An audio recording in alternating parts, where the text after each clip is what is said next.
नमस्कार, मैं ए.के. यादव और आप देख रहे हैं नो कोल इंडियंस। और आज मैं बात करने जा रहा हूं housing facilities and life style in NCL के बारे में।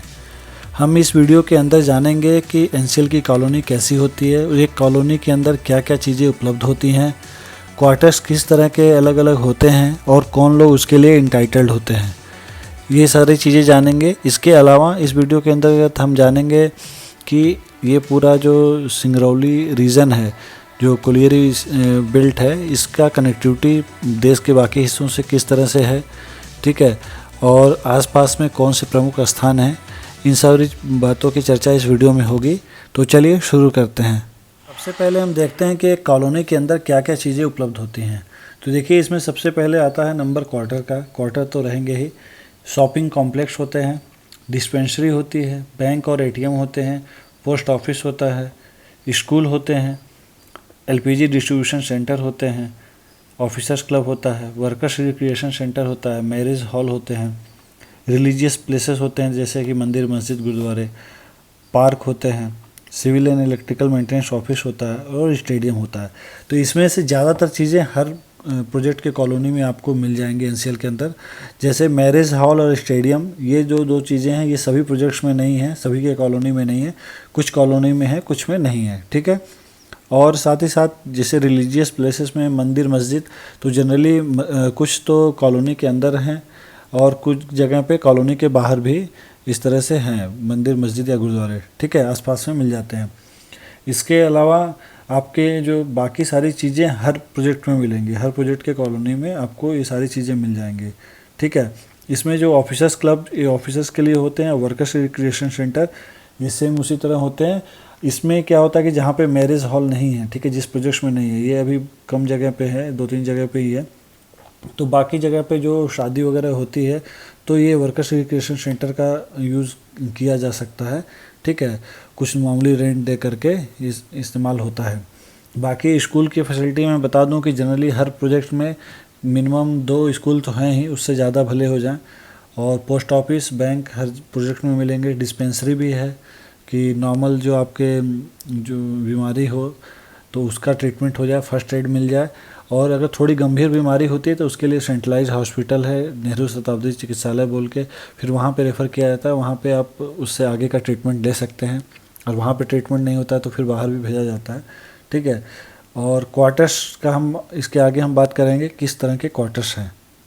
बात करते हैं क्वार्टर्स की। तो देखिए, 4 तरह के क्वार्टर्स सभी कॉलोनी में मिलेंगे आपको, जिसमें से एम टाइप पहला है जो 1 BHK होता है, बी टाइप 2 BHK होता है, ठीक है, C type 2.5 BHK, D type 3 BHK quarters होते हैं, ठीक है। एम टाइप, इसको माइनस टाइप भी बोलते हैं, ठीक है। 1 BHK मतलब आपको एक बेडरूम रहेगा, एक हॉल रहेगा, एक किचन और लैट्रिन बाथरूम, ठीक है, इतना स्पेस मिलता है आपको एक एम टाइप क्वार्टर्स में। जनरली ये डबल स्टोरी या ट्रिपल स्टोरी बिल्डिंग्स होते हैं, ठीक है, उसमें ये क्वार्टर्स मिलेंगे आपको। बी टाइप में 2 BHK है, आपको 2 बेडरूम रहेगा, एक हॉल रहेगा, किचन रहेगा, एक लैट्रिन बाथरूम रहेगा, ठीक है, इतना रहेगा आपको बी टाइप में। सी टाइप में 2.5 BHK, इसमें भी 2 बेडरूम रहेगा, एक हॉल रहेगा, किचन, लैट्रिन बाथरूम रहेगा। कुछ जो मॉडल हैं सी टाइप के जिसमें कि एक छोटा सा स्टोर रूम रहता है, ठीक है, जिसकी वजह से इसको 2.5 BHK भी बोलते हैं, 2.5 BHK। या आपका जो बेडरूम का एरिया है वो बढ़ जाता है या बालकनी का बढ़ जाता है, तो मिला जुला करके जो बी टाइप है उससे आपका एरिया सी टाइप में ज़्यादा रहता है, रूम का स्पेस थोड़ा बढ़ जाता है, हॉल का स्पेस बढ़ जाता है, ठीक है। और इसके बाद आते हैं डी टाइप। तो डी टाइप 3 BHK होता है। इसमें आपको जो है कि 3 बेडरूम मिलेंगे और एक हॉल मिलेगा और 3 लैट्रिन बाथरूम रहते हैं जनरली, ठीक है, और एक किचन होगा। तो ये पूरा डी टाइप में रहता है। सी टाइप में भी लैट्रिन बाथरूम 2 होते हैं, कुछ जगह पे कुछ मॉडल्स में क्या है कि एक लैट्रिन और एक लैट्रिन बाथरूम इस तरह से रहता है कॉम्बिनेशन, और कुछ जगह पे दोनों में लैट्रिन बाथरूम रहता है सी टाइप में। तो डिपेंड करता है, अलग अलग मॉडल अलग अलग टाइम पे जो बने हैं अलग अलग कॉलोनियों में, तो अलग अलग सुविधा रहती है, ठीक है, लेकिन एरिया सबका सेम रहता है, ठीक है। टोटल जो एरिया पूरे घर का रहेगा वो बराबर रहता है सभी केस में। अब हम जानेंगे कि किसको कौन सा क्वार्टर मिलेगा, ठीक है। तो एम टाइप जो है सबसे स्टार्टिंग पोजीशन है आपका 1 BHK वाला जो फ्लैट रहता है। इसमें इस आपकी जब ज्वाइनिंग चाहे किसी भी पोस्ट से मिनिमम जो चाहे जनरल मजदूर जो ज़मीन बेस्ड पे मतलब जिसके घर जो ज़मीन जाती है जब कोल माइंस में तो उनको नौकरी मिलती है, जनरल मजदूर जो सबसे नीचे की पोस्ट है NCL की, तो उनको भी जो है कि यही एम टाइप ही मिलता है। ठीक है, आप टेक्नीशियंस हों चाहे ये आपके ऑपरेटर्स हों, सब लोग ज्वाइनिंग के समय एम टाइप के लिए ही एलिजिबल हैं। ठीक है, और जब आपका प्रमोशन हो जाएगा एक्सकेवेशन कैटेगरी डी, ठीक है, कैटेगरी डी जैसे कैटेगरी बी, कैटेगरी डी में तो आपकी ज्वाइनिंग होती है, ठीक है, टेक्नीशियन या ऑपरेटर्स की। जब एक्सकेवेशन कैटेगरी बी में आपका प्रमोशन हो जाएगा, यहाँ पे आप जब पहुँच जाएंगे तब आप एलिजिबल हो जाते हैं बी टाइप के लिए। ठीक है, बी टाइप जो 2 BHK का रहता है फ्लैट। ठीक है, तो इसके लिए भी कंडीशन रहता है कि आप जैसे कैटेगरी बी में आप पहुंच गए, एक्सकेवेशन कैटेगरी बी में, तो उस समय क्वार्टर्स अवेलेबल होने चाहिए, सीनियरिटी आपकी होनी चाहिए। ठीक है, वो सब देखते हुए फिर आपको क्वार्टर अलॉट किए जा सकते हैं। और जहाँ तक ये मंथली रेटेड एम्प्लॉयज़ की बात है, जो तो मंथली रेटेड के केस में जो TNS ग्रेड इनका जो चलता है TNS ग्रेड, तो TNS ग्रेड सी से एलिजिबिलिटी हो जाती है बी टाइप की। ठीक है, इससे नीचे अगर TNS ग्रेड डी है कोई तो वो भी एम टाइप के लिए ही एलिजिबल है, लेकिन ज़्यादातर जो वैकेंसी रहती है TNS ग्रेड सी से स्टार्ट होती है, जैसे ओवरसीयर की, आपके असिस्टेंट फोरमैन की। तो ये सभी लोगों को स्टार्टिंग से ही बी टाइप एलिजिबल वो लोग रहते हैं, उन लोगों को क्वार्टर सीनियरिटी के हिसाब से मिल सकता है। इसके बाद आते हैं सी टाइप के, तो अप टू E3 E2, ठीक है ना, E2 ऑफिसर ग्रेड में E2 पोस्ट तक आपको बी टाइप सबको मिलेगा, चाहे जैसे फोरमैन लोग हैं प्रमोशन होकर के फोरमैन इंचार्ज E1 E2 जब तक पहुंचेंगे, या जो ज्वाइनिंग करते हैं मैनेजमेंट ट्रेनिंग डायरेक्ट जो इंजीनियरिंग वाले होते हैं या मैनेजमेंट वाले, तो सभी को बी टाइप का ही इंटाइटलमेंट होता है। ठीक है, जब E3 में प्रमोशन हो जाता है तो सी टाइप के लिए जब E3 ग्रेड में पहुंचेंगे तब सी टाइप के लिए एलिजिबिलिटी सबकी होती है, और अगर क्वार्टर खाली है तो मिलता है, नहीं तो बहुत सारे जब उन पे अगर मान लीजिए क्वार्टर्स की दिक्कत है कुछ कॉलोनी में, तो उन लोग को भी बी टाइप में ही रहना पड़ सकता है जब तक कि खाली ना हो। इसके बाद आता है डी टाइप का, तो डी टाइप की एलिजिबिलिटी देखिए E6 से स्टार्ट होती है, ऑफिसर ग्रेड 6 जो E6 बोलते हैं ग्रेड, तो E6 में पहुँचने के बाद से डी टाइप की एलिजिबिलिटी बनती है। तो ये पूरा प्रोसेस है, अलॉटमेंट का तरीका है, मतलब कौन इंटाइटलमेंट किसका कौन से क्वार्टर के लिए है। तो आप लोग को उम्मीद है कि समझ में आया होगा। क्वार्टर्स का मैं बाहर से मैंने वीडियो बनाया है हर टाइप का, D type, C type, B type और एम टाइप का, उसको मैं इस वीडियो के आखिरी में दिखाऊंगा। ठीक है, क्वार्टर्स के अंदर का मेरे पास वीडियोग्राफी नहीं है, ठीक है, उसका मैंने नहीं किया, बट आपको 1 2 3 2.5 BHK से आइडिया लग जाना चाहिए कि किस में क्या रहेगा। ठीक है, इसके आगे हम बात करते हैं आपके लाइफ स्टाइल और कनेक्टिविटी के बारे में।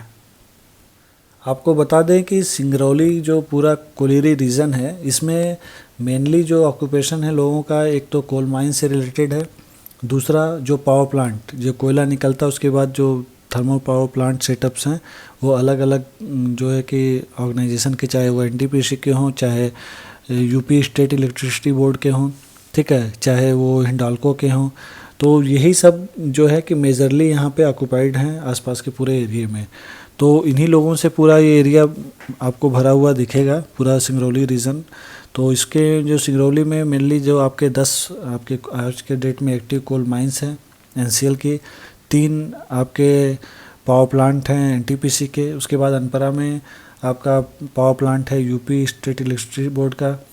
तो इस तरह से हैं। मैं बात करता हूँ, देखिए इसमें सिंगरौली जो है, यहाँ पे सिंगरौली में आपको NCL का हेडक्वार्टर है। वैढ़न जो है सिंगरौली डिस्ट्रिक्ट का डिस्ट्रिक्ट हेडक्वार्टर है। तो इसकी वजह से यहाँ पे वैढ़न में अभी आज के डेट में डेवलपमेंट सबसे ज़्यादा है। इसके बाद अनपरा में यूपी इलेक्ट्रिसिटी बोर्ड का थर्मल पावर प्लांट है, तो वहाँ पे भी मार्केट है। रेणुकूट में हिंडाल्को की एल्युमिनियम फैक्ट्री है, और साथ ही साथ रिहन डैम भी है वहाँ पास में, तो ठीक है, और वहाँ पे भी ठीक ठाक मार्केट है। शक्तिनगर में NTPC का पावर प्लांट है, जो NTPC सिंगरौली के नाम से जाना जाता है, यहाँ इसके आसपास भी मार्केट है। विंध्यनगर ये वैढ़न से सटा ही हुआ है, ठीक है, यहाँ भी NTPC का पावर प्लांट है, इसके आसपास में भी मार्केट है। तो ये पूरे आप मान सकते हैं कि ये जो 6 जगह हैं, 3 यूपी के, 3 MP के, यानी सिंगरौली और सोनभद्र के। तो सिंगरौली, वैढ़न, विंध्यनगर, ये 3 जो है कि सिंगरौली डिस्ट्रिक्ट में आते हैं। अनपरा, रेणुकूट, शक्तिनगर यूपी के सोनभद्र डिस्ट्रिक्ट में आते हैं। तो यही 6 मेजर मार्केट आप आसपास के एरिया में मान सकते हैं, जिसमें कि आपको जो रोज़मर्रा की चीज़ों के लिए जाना पड़ेगा। वैसे तो आपको रेगुलर नॉर्मल चीज़ें तो आपको हर कॉलोनी में ही मिल जाएंगी, ठीक है, सभी चीज़ें, मगर उससे हट के कुछ और जाना चाहते हैं तो ये 6 मार्केट आपको मिलेंगे आसपास के एरिया में, ठीक है। तो इसमें आपको एक्सपेक्टेशन कम ही रखना चाहिए अगर आप यहाँ पे आ रहे हैं तो, क्योंकि ये बहुत डेवलप्ड एरिया नहीं है। यहाँ पे देखिए मेनली अब ये माइंस और पावर प्लांट की वजह से जो लोग आए हैं उनकी वजह से ही मेजरली मान सकते, सबसे ज़्यादा एम्प्लॉयमेंट है उसी वजह से, और उसी की वजह से जो भी है डेवलपमेंट कह सकते हैं इनडायरेक्ट वे में। तो आप एक बड़े शहर से इसको कंपेयर नहीं कर सकते। जैसे कि आप इसमें फास्ट फूड के मामले में जैसे मैकडोनाल्ड, पिज़्ज़ा हट या इस तरह की चीज़ों आप एक्सपेक्ट नहीं कर सकते। साथ ही साथ ब्रांडेड कपड़ों के दुकान भी नहीं एक्सपेक्ट कर सकते। धीरे धीरे हो सकता है वैढ़न में कुछ आने वाले दिनों में ये सब चीज़ें हों।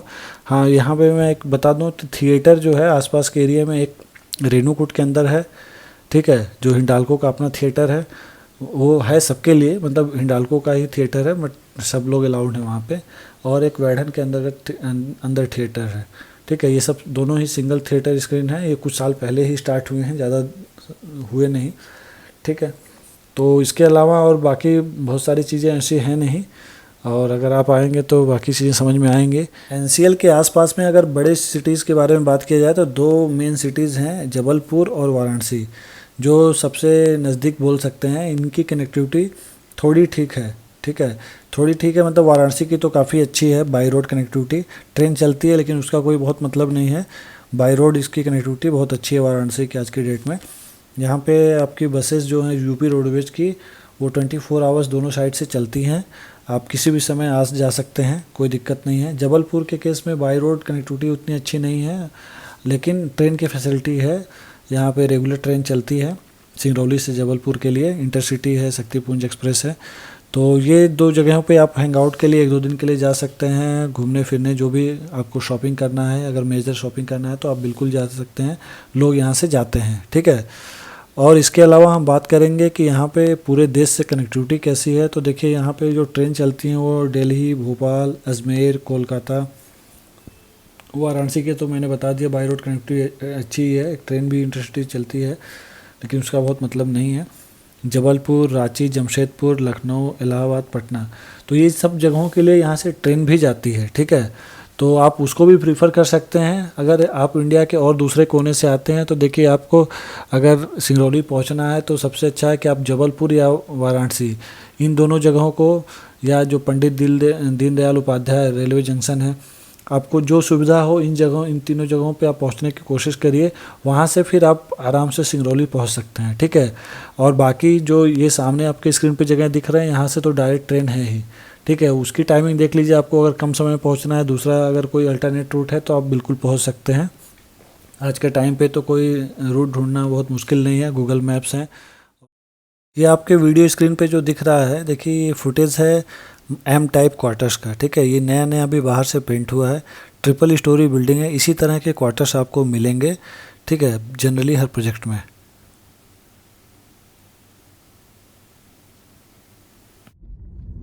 ये देखिए बी टाइप का क्वार्टर्स है, ये भी ट्रिपल स्टोरी बिल्डिंग है, ठीक है।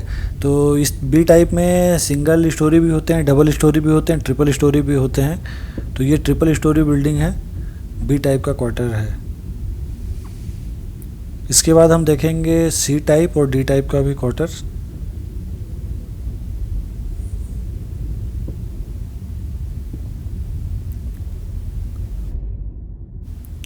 अब देखिए आपके लेफ़्ट साइड में जो बिल्डिंग दिख रही है वो सी टाइप क्वार्टर्स की बिल्डिंग है। ये भी ट्रिपल स्टोरी बिल्डिंग है, ठीक है।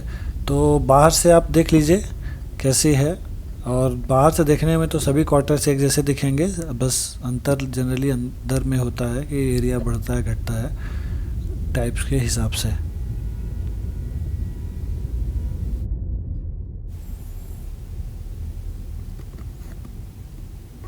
ये जो बिल्डिंग्स आपको दिख रही हैं लेफ़्ट साइड में, ये डी टाइप के क्वार्टर्स हैं, ठीक है। ये भी सामने भी जो है डी टाइप के क्वार्टर्स हैं। ये देखिए डिस्पेंसरी है एक प्रोजेक्ट की।